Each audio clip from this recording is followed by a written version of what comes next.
విద్యా వ్యవస్థలో ఒక శాపంగా మారి పేద పిల్లలకు, తర్వాత ఉన్న పిల్లలకు కూడా, ఇప్పుడు డబ్బులు బాగా ఉన్నటువంటి పిల్లలకు కూడా, పేద పిల్లలకు కూడా ఇలా చదువు లేకుండా పోతామని ఈరోజు నిన్నటిదాకా చర్చలు జరిగినాయి. ఆల్రెడీ వాళ్ళ దోపిడీకే పోతున్నది. వాళ్ళు ఎట్లా దోసుకోవాలనే దాని మీద ఎక్కువ ఫోకస్ పెట్టిర్రు. దీని మీద పెద్దగా ఆలోచించేటటువంటి పరిస్థితి లేదు. ఏమనంటే డబ్బులు లేవు, అప్పులైనాయి అంటారు. మిగతా వేరే అయితే ఇష్టం ఉన్నట్లు ఉచితాలు మాత్రం ఇస్తూ ఉన్నారు. అది చివరకు పిల్లల మీద ప్రభావం పడ్డది. అటు కాలేజీలు మంచిగానే ఉంటాయి, ఇటంతా అన్ని రకాలుగా ప్రభుత్వం మంచిగానే ఉంటుంది, పిల్లల మీద ప్రభావం పడ్డటువంటి పరిస్థితి. ఎలా మొత్తం టోటల్గా యావత్ గవర్నమెంట్ పక్కకు పెడితే ప్రైవేట్ సెక్టర్లో ఉన్నటువంటి ఏదైతే కార్పొరేట్ కాలేజీలు ఉన్నాయో అవన్నీ కూడా ఇలా మూతపడ్డటువంటి పరిస్థితి. ఇలా విద్యార్థులంతా కూడా అగమ్య గోచరంగా పాఠాలు మళ్ళీ ఒక వారం రోజుల సిలబస్ వాళ్ళ మీద రుద్ది ఆగవాగం చేసేటటువంటి పరిస్థితి. దాంట్లో ఫీజు రియంబర్స్మెంట్ కూడా 70% అటెండెన్స్ ఉంటేనే ఫీజు రియంబర్స్మెంట్ ఇస్తామన్నారు. కానీ కార్పొరేట్ కాలేజీలు ఏం చేస్తాయంటే అట్లా కూడా వసూలు చేసుకుంటాయి. ఓ 50,000 కట్టించుకుంటాయి అటెండెన్స్ చేయడానికి. దాన్ని సపరేట్గా ఒక అటెండెన్స్ చార్టును తయారు చేస్తాయి. ఒకటేమో బ్లాక్మెయిల్ చేయడానికి తయారు చేస్తుంది, ఒకటేమో విద్యార్థులను తల్లిదండ్రులను బ్లాక్మెయిల్ చేయడానికి ఒక చార్ట్ తయారవుతుంది. ఆ తర్వాత ఇంకో చార్టు 50,000 1,00,000 తీసుకొని అటెండెన్స్ చేసి ఫీజు రియంబర్స్మెంట్ రావటానికి చేసేటటువంటి జిమ్మిక్. అంటే ఆల్మోస్ట్ 1,34,000 2 లక్షలు 1,50,000 ఉన్నటువంటి ఫీజు రియంబర్స్మెంట్ను సగానికి సగం దోపిడీ చేసి ఇక సగం పిల్లల తల్లిదండ్రులతో కట్టించుకునేటటువంటి దురదృష్టకరమైనటువంటి వాతావరణం ఇలా రాష్ట్రంలో నెలకొన్నది. 2 రాష్ట్రాలల్లో కొనసాగుతూ ఉన్నది. ఇలాంటి దురదృష్టకరమైనటువంటి పరిస్థితులలో ఇలా మరి రాష్ట్రం కొనసాగుతున్న మాట వాస్తవం. ఈ రాష్ట్రాన్ని మార్చే పరిస్థితి మీ అందరి మీద ఉంది, మనందరి మీద ఉంది, ప్రజా అసెంబ్లీ మీద ఉంది.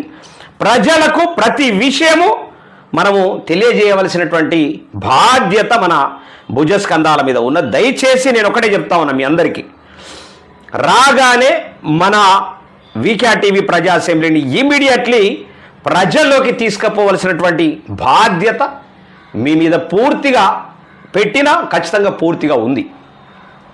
దయచేసి అటువైపు ఆలోచించవలసిందిగా కోరుతూ, ఇలా మా బీవీఆర్ అన్న విద్య మీద రాసిండు. ఎందుకంటే దాని మీదనే యుద్ధం జరుగుతూ ఉంది కాబట్టి అదొక్కసారి చూద్దాం అసలు ఏం జరుగుతూ ఉన్నది. ఇలా విద్యా వ్యవస్థను అస్తవ్యస్తంగా చేసి గత ప్రభుత్వం చేసి ఈ ప్రభుత్వం కూడా ఆటలు ఆడుకుంటున్నటువంటి పరిస్థితి అయితే ఇలా దాపురించింది. మరి అలాంటి పరిస్థితి నుంచి గట్టెక్కడము ఖచ్చితంగా మనం అందరం కూడా మరి ప్రజా అసెంబ్లీని ప్రజల్లోకి తీసుకుపోవాల్సినటువంటి బాధ్యత మీ అందరి భుజస్కంధాల మీద ఉన్నది. అయితే ప్రైవేటు కాలేజీల దోపిడీ కానీ, మరి గవర్నమెంటు ప్రైవేటు కాలేజీలకు దాసోహమయ్యేటటువంటి పరిస్థితి కానీ, వాళ్లకు ప్రభుత్వ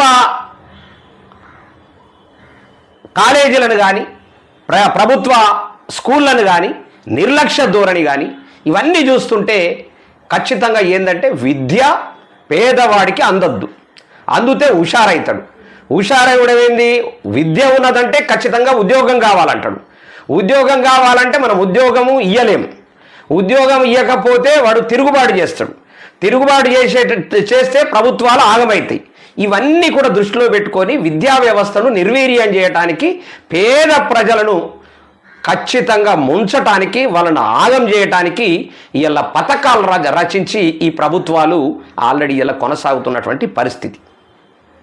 ఇలా ఉన్నటువంటి వాళ్ళు 10% ఉంటే ఇలా పేదవాళ్ళు 90% ఉన్నారు. అన్ని కులాలల్లో పేదవాళ్ళు ఇలా కాలేజీలలో చదివించేటటువంటి పరిస్థితి లేదు. అనేక మంది ఓసీలలో కూడా అనేక మంది నాకు చెప్పినటువంటి సందర్భాలు ఉన్నాయి, ఫీజులు కట్టలేనటువంటి పరిస్థితుల్లో. ఇలాంటి దురదృష్టకరమైనటువంటి విద్యా వ్యవస్థను తయారు చేసి ఇలా ప్రైవేటు వ్యక్తులు కార్పొరేట్ శక్తులను ఎనికేసుకొని ప్రభుత్వ పాఠశాలలను ప్రభుత్వ కాలేజీలను నిర్వీర్యం చేస్తూ మొత్తము యావత్తు తెలంగాణ సమాజానికి ఆంధ్రప్రదేశ్ సమాజానికి విద్య పేదవాడికి అందకుండా చేసేటటువంటి పరిస్థితి ఎలా దాపురి. దీన్ని మార్చకపోతే, దీన్ని ప్రజలకు తెలియజేయకపోతే తప్పకుండా ఆ సమాజము ఇలా ఆగమయ్యేటటువంటి పరిస్థితి మాత్రం తప్పకుండా ఉంటుంది. ఇంకా రాబోయే రోజులు ఇంకా గడ్డు స్థితి వస్తుంది. అసలు మొత్తం టోటల్గా నిర్వీర్యం అయిపోయి, చదువుకు దూరం అయిపోయి ఏదో కూలి పని చేసుకునేటటువంటి, ఎందుకంటే చదివిపించకపోతే ఏం చేస్తారు? ఇప్పుడు నాలాంటినే పిల్లలను చదివిపించేటటువంటి పరిస్థితి లేక తర్జన భర్జన పడుకుంటా, కింద మీద పడుకుంటా ఇక పిల్లలను కనీసం చదివిపించుకుంటా పోతా ఉన్నా. ఎంత తర్జన భర్జన పడుతున్నానో నాకు తెలుసు. ఇలాంటి దురదృష్టకరమైనటువంటి పరిస్థితులను ఇలా తీసుకొచ్చి పెట్టినటువంటి మరి ఈ వ్యవస్థ, ఈ రాజకీయ నాయకులు, ఈ 2 రాష్ట్రాలు వచ్చినాయి, కానీ ఉపయోగం ఏంది? కేవలం ఒక ఇద్దరు ముఖ్యమంత్రులు అయితే తప్ప మిగతా అన్ని కూడా ఎక్కడ వేసిన గొంగలి అక్కడనే ఉండి, ఇంకా ఆల్రెడీ ధరలు మెండైపోయి టోటల్గా అన్ని వ్యవస్థలు మనకు దగ్గర రాకుండా లేనటువంటి పరిస్థితి. రోజు పచ్చిపులు షార్ చేసుకొని తినేటటువంటి పరిస్థితి వచ్చేసింది. ఎందుకంటే పిల్లలు చదవాలా, పిల్లల కోసం మనము ఖచ్చితంగా పాటుపడాలా, పిల్లలకు ఖర్చు పెట్టాలా, పిల్లలకు ఏది కాదనకుండా చేయాలా. కానీ మనం పచ్చిపులుసు తినన్న బతకాలనేటటువంటి పరిస్థితి వచ్చి ఇలా మధ్యలోనే ఇక తల్లిదండ్రులు ఆ పిల్లలకు దూరం అయితే అలా పిల్లల చదువులు కూడా దూరం అయ్యేటటువంటి పరిస్థితికి ఇలా తీసుకొచ్చి పెట్టినరు ఈ రాజకీయ నాయకులు.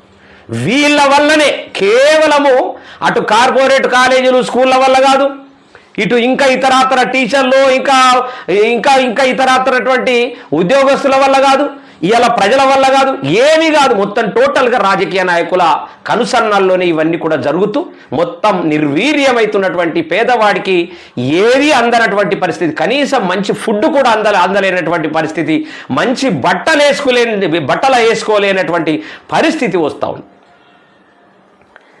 ఇలా బట్టలు కూడా మంచి బట్టలు వేసుకునేటటువంటి పరిస్థితి లేదు. ఎందుకు? పిల్లగాళ్ళకు ఇలా చదువు చెప్పిస్తే, ఇంత ఉద్యోగం చేస్తే మంచిగా బతుకుతారా అనేటటువంటిది ఆలోచనతో ఇలా మొత్తం అన్ని కుటుంబాలన్నీ కూడా ఇలా పిల్లలకు ఏది కావాలో అది సమకూర్చి కాయ కష్టము రెక్కలు ముక్కలు చేసి ఇలా ఆల్రెడీ పిల్లలకు విద్యను అందించేటటువంటి కార్యక్రమం పెట్టుకున్నారు. దాన్ని కూడా నిర్వీర్యం చేయడానికి జిమ్మిక్కులు చేసుకుంటా ఇలా ఈరోజు మొత్తం టోటల్ కార్పొరేట్ కాలేజీలన్నీ కూడా మూతపడ్డటువంటి పరిస్థితి వచ్చింది. ఇంత దారుణమైనటువంటి పరిస్థితులకు తీసుకొస్తున్న వీళ్లకు మనం ఖచ్చితంగా ప్రజా అసెంబ్లీ తప్పకుండా బుద్ధి చెప్తుంది. తప్పకుండా బుద్ధి చెప్పేటటువంటి కార్యక్రమంలో భాగంగా మీ అందరూ కూడా ప్రజా అసెంబ్లీని ప్రజలోకి తీసుకుపోవాల్సిందిగా మీ అందరినీ కూడా రిక్వెస్ట్ చేస్తాం. ఒకసారి ప్రైవేట్ కాలేజీల దోపిడీ, దాసోహం అంటున్నటువంటి ప్రభుత్వాల పరిస్థితి ఏందనేటటువంటిది ఒక్కసారి మా బి వెంకటరమణ అద్భుతమైనటువంటిది ఒక భారత శక్తిలో ఒక అద్భుతమైనటువంటి ఆర్టికల్ రాశాడు. మరి అందరూ విద్యావంతులైతే తమ ఆటలు సాగవని భావిస్తున్నారు కుహానా రాజకీయ నాయకులు. ఎస్, మనం చెప్పాం అప్పుడే. కోట్లకు పడగలెత్తిన వ్యాపారస్తులు, మరికొన్ని సంపన్న వర్గాల వారు. కానీ వారికి తెలియనిది ఏమిటంటే, అందరు విద్యావంతులైనప్పుడే తమ రాజకీయాలు, వ్యాపారాలు, సమాజంలో విలువలు బ్రతుకుతాయి, ఉన్నంతగా ప్రకాశిస్తాయి. ఈ నిజాన్ని గ్రహించలేక మరి ప్రభుత్వాలు కార్పొరేట్ కల్చర్కు కొమ్ము కాస్తోంది. మరి ప్రభుత్వ విద్యా వ్యవస్థను నీరుగారుస్తూ ప్రైవేటు విద్యా వ్యవస్థకు తమ వంతు సహకారం అందిస్తున్నాయి. దీంతో నిరుపేద సామాన్య తెలివిగల విద్యార్థులు ఉన్నత విద్యకు దూరం అవుతున్నారు. మరి దేశ భవిష్యత్తును నిర్మించాల్సినటువంటి వారే వేరే దారి లేక సమాజానికి నష్టం కలిగించే విధంగా తమ దారిని వెతుక్కుంటున్నారు. మరి ఇది వాంఛనీయం కాదు. ప్రభుత్వాలు సిగ్గుతో తలదించుకోవాలి. విద్యను వ్యాపారంగా మారుస్తున్న వారిని కఠినంగా శిక్షించాలి. ముఖ్యంగా వారిని ప్రోత్సహించడం మానుకోవాలి. ప్రభుత్వ విద్యను పవిత్రంగా భావించాలి, దానిని మెరుగుపరచాలి. అప్పుడే మహాత్ములు ఎందరో కలలుగన్న మహాభారతం సాధ్యమవుతుంది. మరి చీకటి పాలవుతున్న పేద విద్యార్థుల భవిష్యత్తు, ప్రభుత్వ విద్యా వ్యవస్థ విచ్ఛిన్నమైపోతున్నది. మరి ఇలాంటి పరిస్థితులలో మరి ఏం చెయ్యాలా? ఖచ్చితంగా ఒక గాడిలా తీసుకురావలసినటువంటి బాధ్యత ఉన్నది ప్రభుత్వానికి. చీకటి పాలవుతున్నటువంటి పేద విద్యార్థుల భవిష్యత్తు, ప్రభుత్వ విద్యా వ్యవస్థ విచ్ఛిన్నమైపోతుంది. కార్పొరేటుకు దోచిపెడుతున్న ప్రభుత్వ పెద్దలు, పిల్లల భవిష్యత్తు కోసం రక్తం చిందిస్తున్న పేరెంట్స్ తాము పస్తులు ఉంటూ పిల్లలను పై చదువులకు పంపిస్తున్నారు. నిర్బంధ ఉచిత విద్య అనేది కాగితాల వరకే పరిమితం. విద్యావంతులే దేశాన్ని నడిపించగలరు అన్నది ఒకప్పటి మాట. డబ్బు పలుకుబడి రౌడీయిజం, డబ్బు పలుకుబడి రౌడీయిజం ఇవే ఇప్పుడు రాజ్యమేలుతున్నాయి. తెలివిగల పిల్లలకు, పేద పిల్లలకు విద్యను దూరం చేస్తున్న దుర్మార్గం. అందరూ తెలివిగల వాళ్ళు అయితే తమ మనుగడ సాగదని కుట్ర. పిల్లల ప్రాణాలను తీసుకుంటున్న కొన్ని కార్పొరేట్ విద్యా సంస్థలు మరి విద్యా వ్యవస్థలో సమూల మార్పు కోసం పోరాటం సాగిస్తున్న ఈ కార్పొరేట్ విద్యా నియంత్రణ JAC and TCA and forum fair, anti corruption and human rights సంస్థలు మరి ఖచ్చితంగా పోరాటం చేయవలసినటువంటి బాధ్యత అందరి భుజస్కంధాల మీద ఉంది.